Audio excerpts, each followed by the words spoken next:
Napanaginipan mo na ba ang isang napakataas na gusali? Yung tipong nakatingala ka habang tinitingnan ito. Kaya naman nasa tuktok ka at parang natatakot mahulog.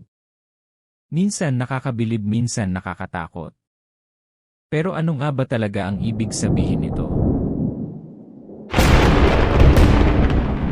Unang kahulugan, pangarap at ambisyon. Sa totoo lang, ang mataas na gusali sa panaginip ay madalas simbolo ng goals, success, at matataas na pangarap. Mas mataas ang gusali. Mas malaki rin ang ambitions o expectations mo sa sarili mo. Parang gusto mong umangat sa buhay at maabot ang tagumpay. Ikalawa, pressure at responsibilidad. Pero minsan, ang sobrang taas ng gusali ay simbolo rin ng pressure. Maaaring pakiramdam mo ay mabigat ang responsibilities mo. Natatakot kang bumagsak kapag nagkamali ka. Ikatlo, self-confidence o insecurity. Kung confident kang nasa taas ng gusali, senyales ito ng tiwala mo sa sarili at sa kakayahan mo. Pero kung natatakot ka habang nasa taas, maaaring may insecurity o fear of failure ka. Ika-apat, growth at progress.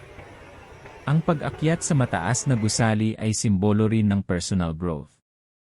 Parang unti-unti kang umaangat sa buhay, career, o mindset mo. Ikalima, depende sa nangyari sa panaginip. Importante ang detalye. Kung umaakyat ka sa gusali, may progress at determination ka. Kung nahulog ka mula rito, fear of failure o pagkawala ng control. Kung tinitigan mo lang ang gusali, may goals kang gustong maabot. Kung bumuho ang gusali, pagbabago o pagkawala ng stability. Sa totoo lang, ang panaginip tungkol sa mataas na gusali ay madalas konektado sa pangarap, pressure, at kung paano mo tinitingnan ang sarili mo sa buhay.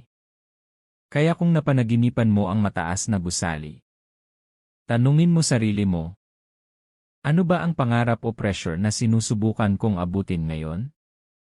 Kung nagustuhan mo ang video na ito, like, share, at subscribe sa Dream Signs para sa mas marami pang kahulugan ng panaginip.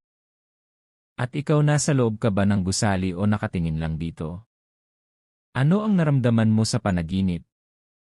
Ay comment mo sa baba. Hanggang sa susunod.